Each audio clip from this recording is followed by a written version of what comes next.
Nikola Jokic. How much pressure is on him to win an NBA championship this season? And do you think the pressure is fair?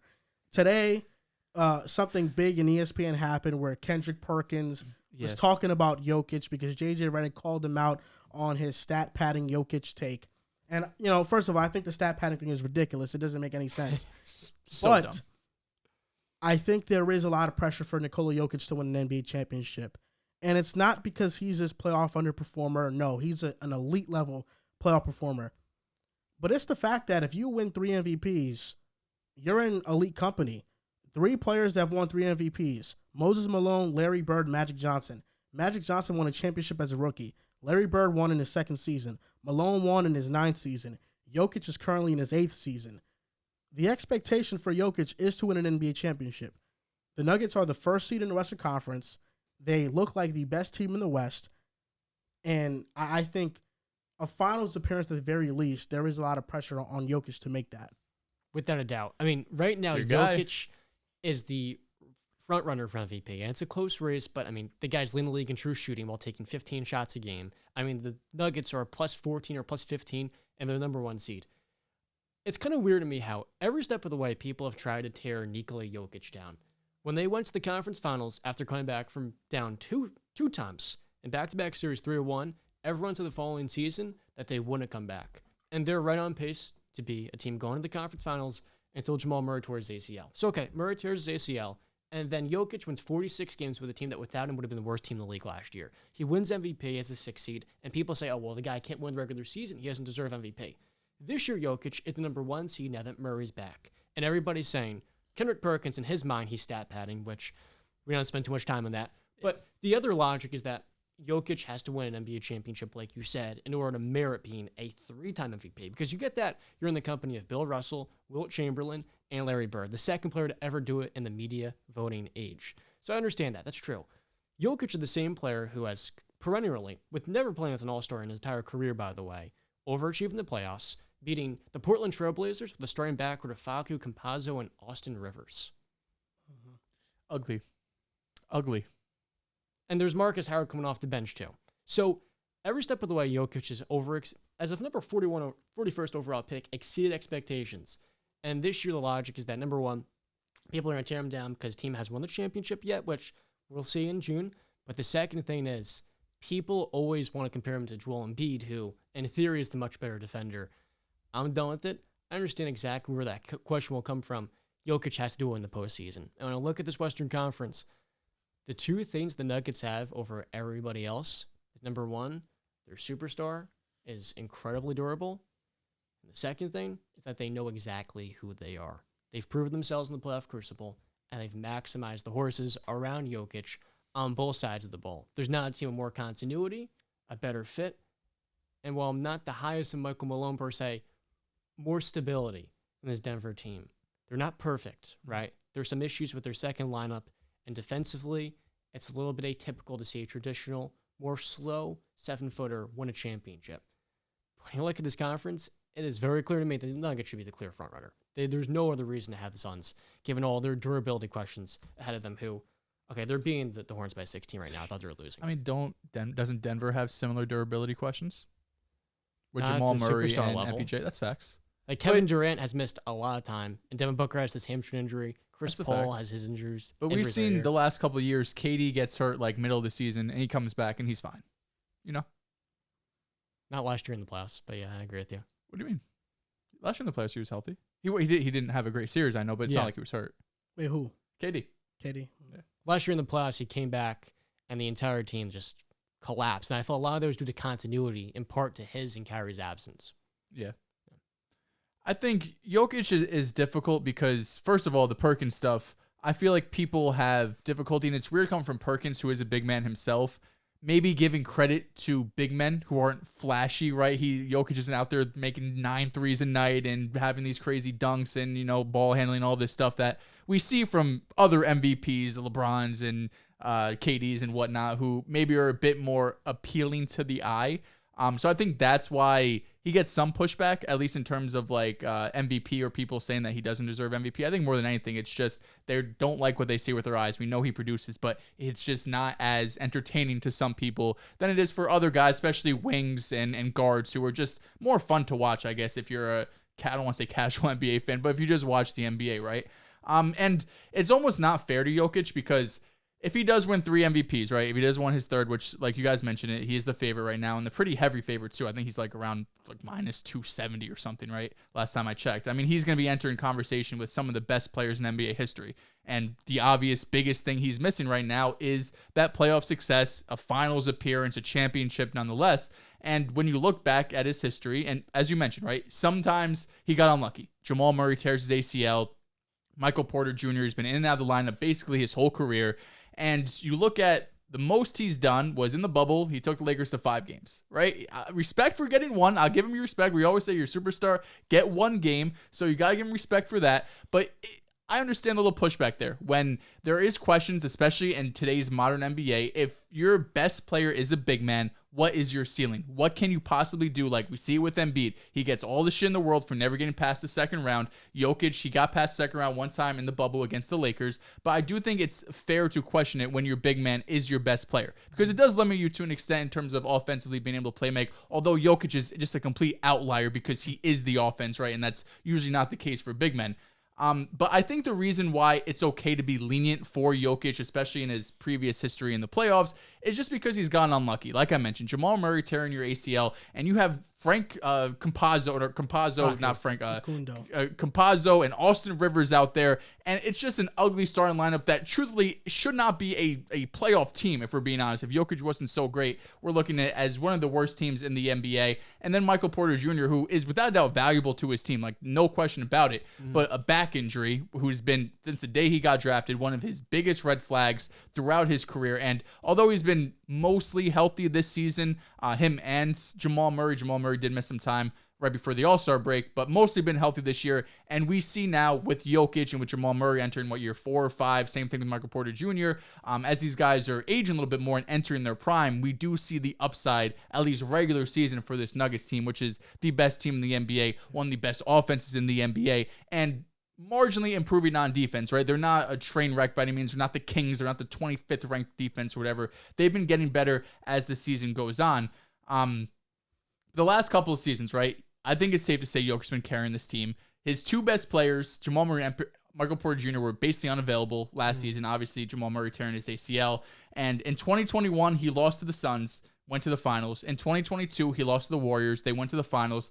I can't look at the team Jokic was on and say, you know what? He's underperforming. It's bullshit that he's not getting here. He can't be MVP. Those teams are better. Like, there's no doubt in my mind those 2 teams are simply better team than the Denver Nuggets were that season. So that's why you can't put them on the same pedestal maybe as these other top 3 MVP guys, because although they're obviously great, not top 3 MVP, but guys who have won 3 MVPs, the Larry Birds and Michael Jordans and all that, because their teams were also usually better than the opposing team. In this case, it wasn't really the case for the Nuggets, right? They were always the inferior team going up against teams that went to the finals and going up against a dynasty like the Warriors. So I think this year is the year that it could all be put to rest because you have, assuming health, you have Jamal Murray, Michael Porter healthy, assuming they're going to be healthy for this whole season. You have role players around them, Bruce Brown, KCP, Aaron Gordon. So I think this is the first year most people feel comfortable saying they are the favorites. And most people are starting, at least I hope we're coming around, saying that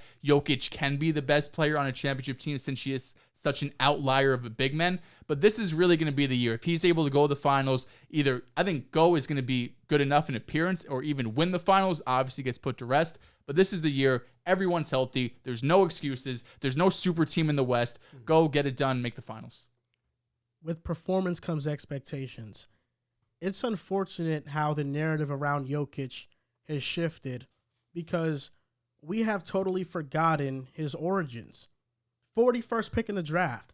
He was drafted during a Taco Bell commercial.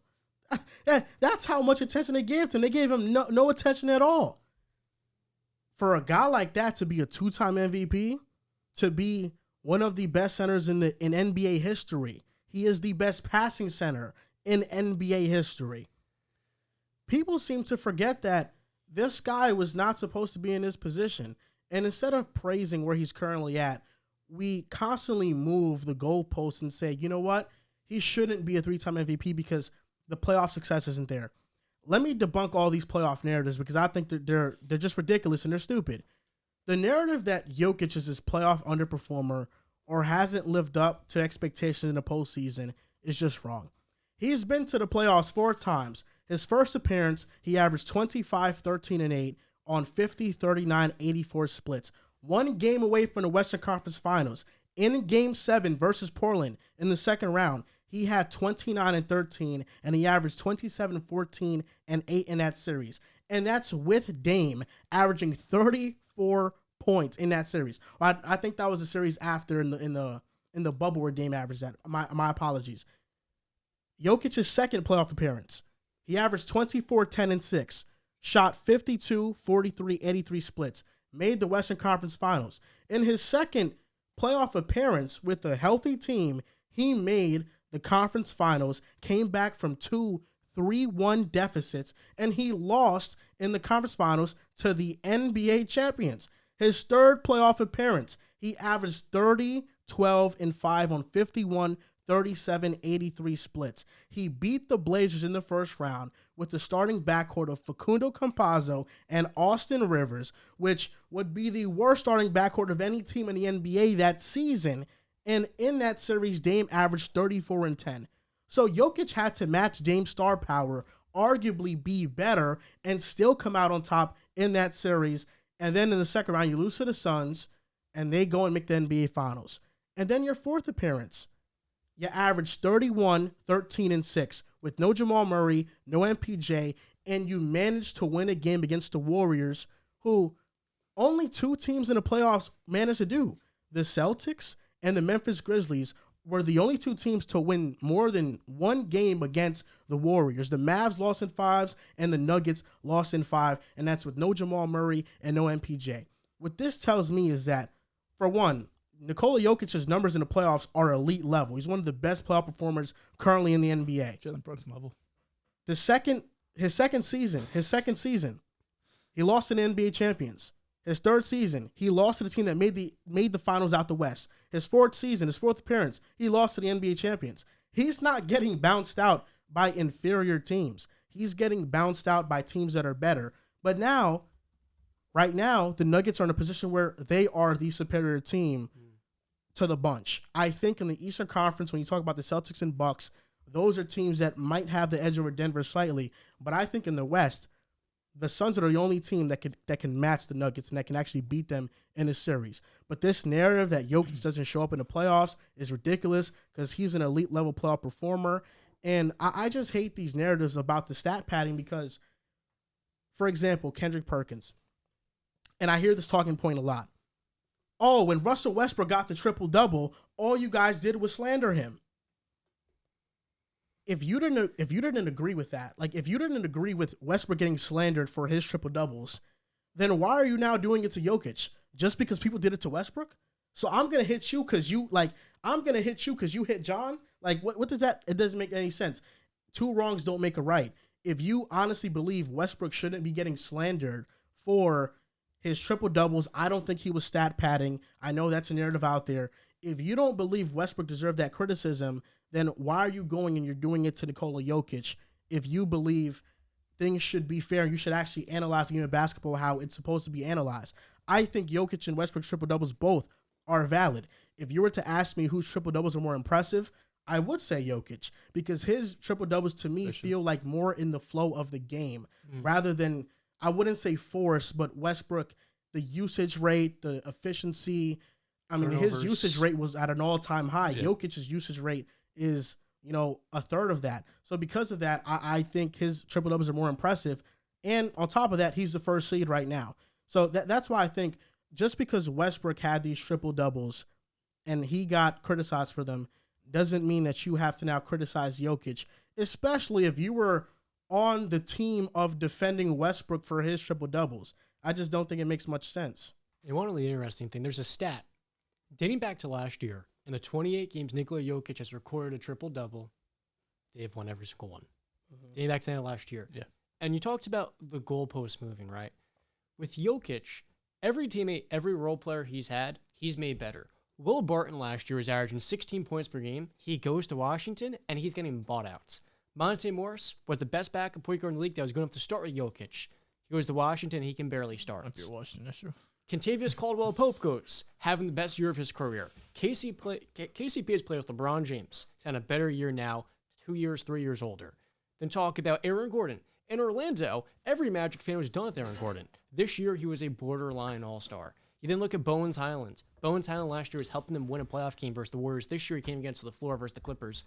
All Jokic does is make his teammates better. And defensively, where people like to throw a lot of flack at him, I get it. Look, he's not the best defender. He's average, maybe slightly above average, right? He has his deficiencies when you put a lot on his plate. The Nuggets this year have the second best defensive rating in clutch time. The first best is Philadelphia with Joel Embiid. They're the best team in clutch, best team in the Western Conference. And we're finally seeing it, like you made the point before. And to your point, I think that the narrative about Jokic being a bad defender is lazy because people just see how he looks and think he's bad.